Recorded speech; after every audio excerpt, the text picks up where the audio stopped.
Hey guys, it's Searden, and today we're doing a review of the Nerf Vortex Nitron. So, the Nitron was released in 2013, and since it's a Vortex blaster, it shoots Vortex discs, which are just a small mini frisbee kind of projectile.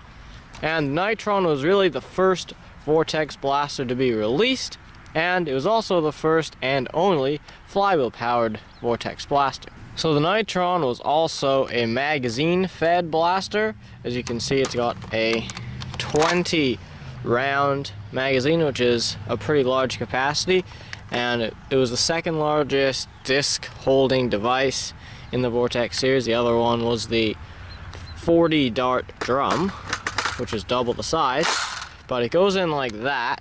There's a magazine release on each side, which is nice, and to actually fire the Nitron, you need to load in 6 C batteries in this part here, which makes it quite heavy, but not quite as heavy as, say, a Stampede or Vulcan. There's an on-off switch here, which is kind of unnecessary, but you push it forward and lock it in place like that, and now it's on, but not really. To actually turn the flywheels on, you pull the acceleration trigger like that. And it is a fully automatic blaster, so you can hold down the trigger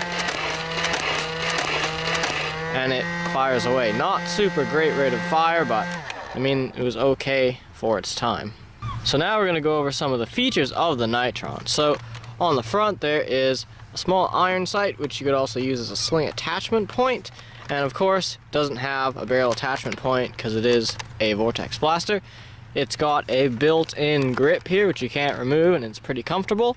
It's got a tactile rail on top, which would have come with a cool electronic scope attachment, but we don't have that because we got our second hand.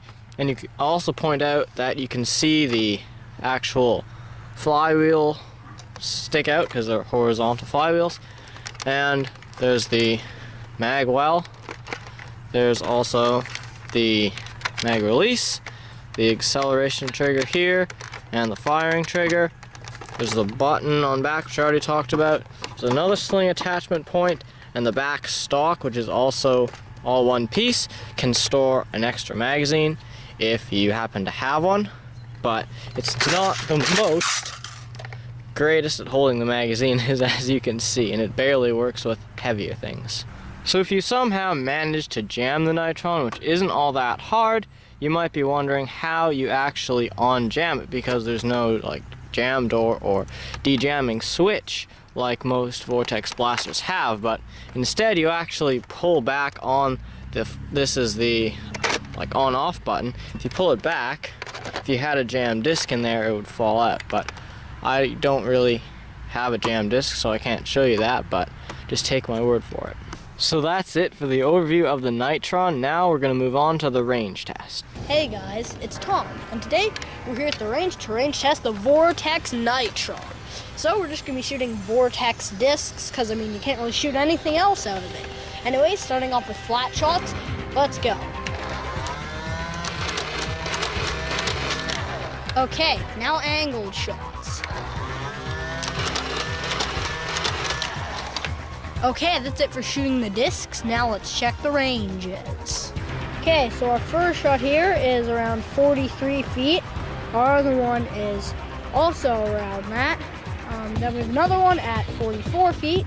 And then up here, we have one at 48 feet, one at 49 feet.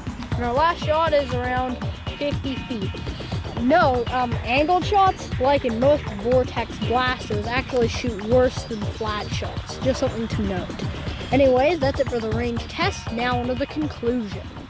So the Nitron is an alright blaster overall. It doesn't really do its job that well. I mean, the rate of fire kind of sucks. The range isn't all that great either. So it's kind of hard to say what is wrong with the Nitron, but I mean, I'm sure you could fix all those issues with a good battery mod, and you could get some pretty good performance and pretty good rate of fire. In fact, I'm sure you can. So if you're going to modify the Nitron, then it's probably going to be a pretty good blaster, but if you're going to have it stock, then maybe not.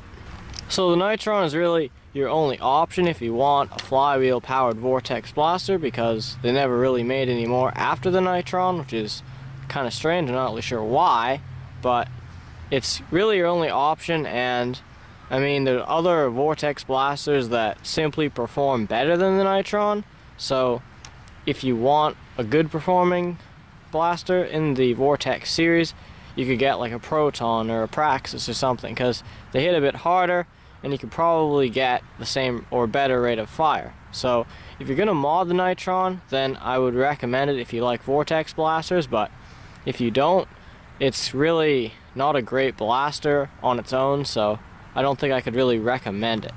So for whatever reason, they didn't re-release the Nitron in a color scheme like they did with pretty much all the other Vortex blasters, so it's kind of only really available in this color scheme, and I'm not really sure how easy it is to get anymore because it's been discontinued for a little while, but I'm sure you could find one on used sites or thrift stores if you wanted to get one that badly. So that's it for this review of the Nerf Vortex Nitron. Thank you guys so much for watching. Please like and subscribe.